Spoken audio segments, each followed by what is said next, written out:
There's a lot of red pill, alpha male, bakwas bullshit that exists on the internet, which a lot of young men are blindly following. The reason I know this is because I used to do it myself. I used to blindly follow these guys because I didn't have a masculine figure in my life.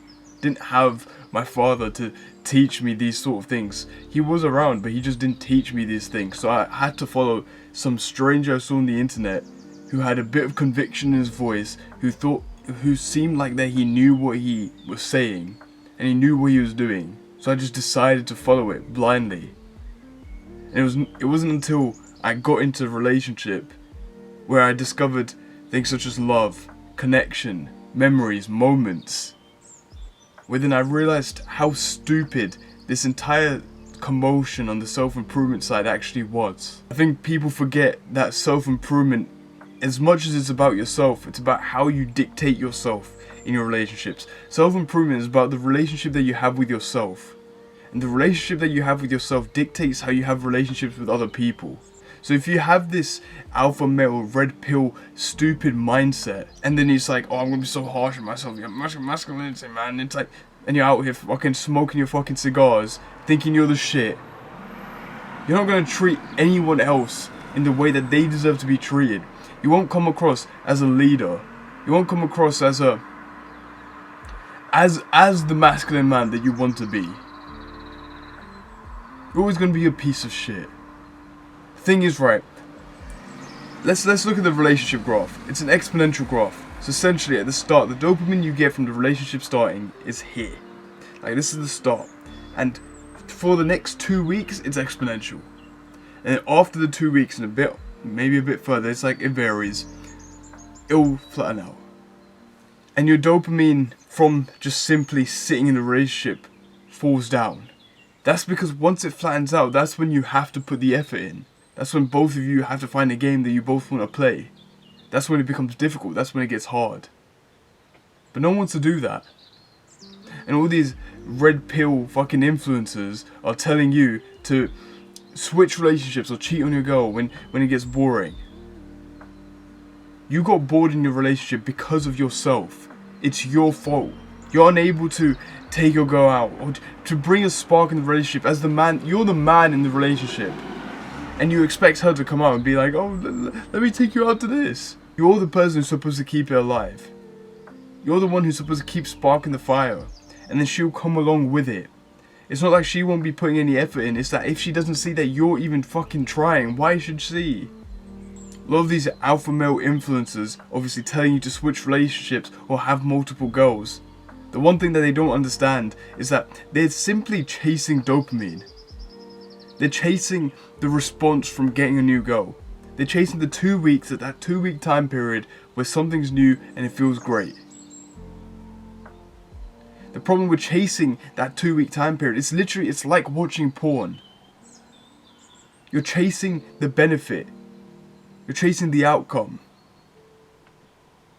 But instead of trying to go through the love and the connection and having the memories and the moments, the things that actually matter, instead they're chasing the dopamine, the sex, the ability of having an abundance of women. This is what the top 1% of men are telling you. It's complete bullshit. A lot of young men are following this just blindly, not even thinking. The amount of times I can remember simply just defending all these alpha red pill degenerates like fucking Andrew Tate about their relationship advice, saying, oh, it's just a character, man. But when you simply just try to think about what they're purporting, onto a lot of young men who don't understand what it means to have a character. But because they have no one else to follow, they're going to follow people like this. The other day I took my girl out. It was spontaneous. It wasn't anything planned. We just finished a gym session. And I was thinking of just somewhere to sit. Because we hadn't really had alone time together in ages. Which is why everything felt like it was declining. Which is why it felt like the spark was leaving. And most men at this point, if they were in my place, in my relationship, they would have wanted to leave. They would have wanted to cheat.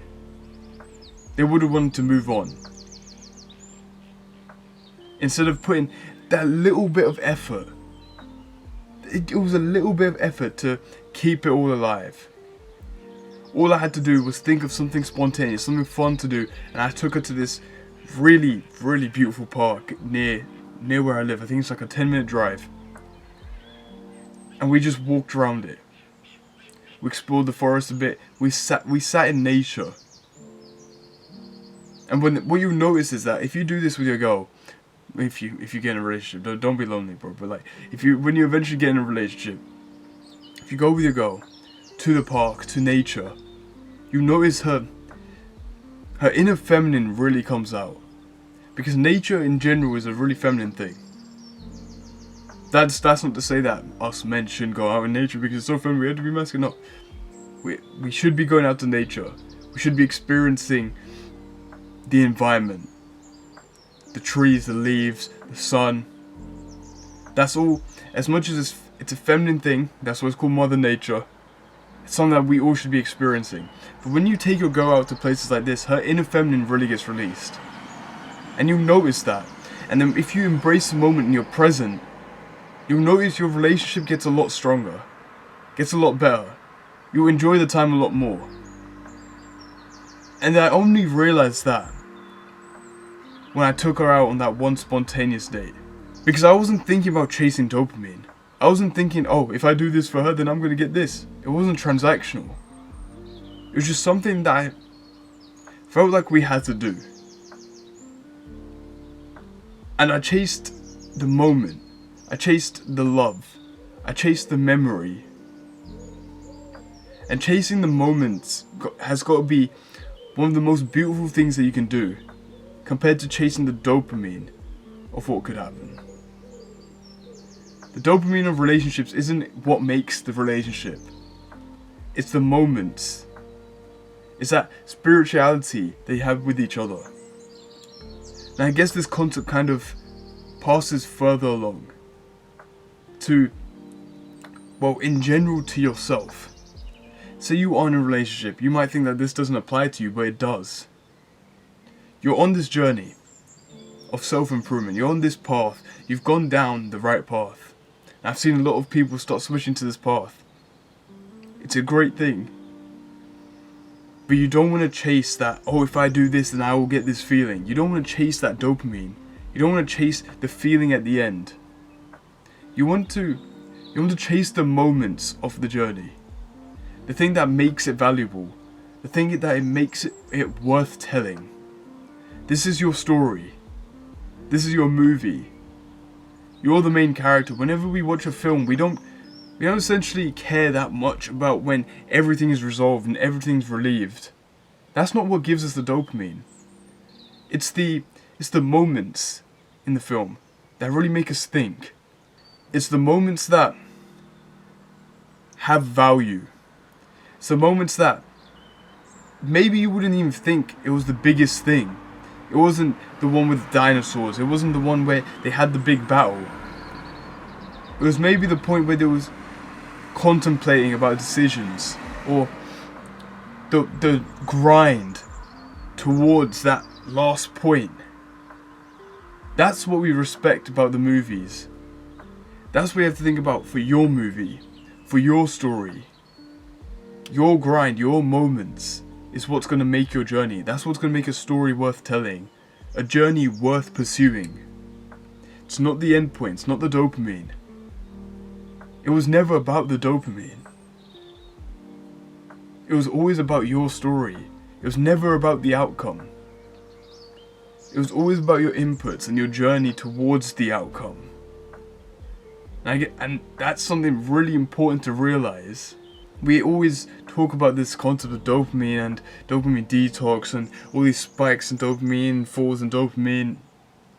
But no one really truly talks about the important things, which is your journey towards the end. The moments you collect, the memories you make, the love that you have, the relationships that you make. That's what the important parts are. We see the important parts of self-improvement as, oh, I'm going to improve myself, get a better physique, talk to more girls. But the more important part of self-improvement is the relationships that we fix, or the relationships that we make. fixing relations with your families, with your friends. That's the important stuff. That's the stuff that really matters. So focusing on that can really skyrocket someone's experience. So hopefully that's been helpful. If you watched to this point, thank you for listening. So go get that shit, man. Don't follow this red pill bakwas. Go get it.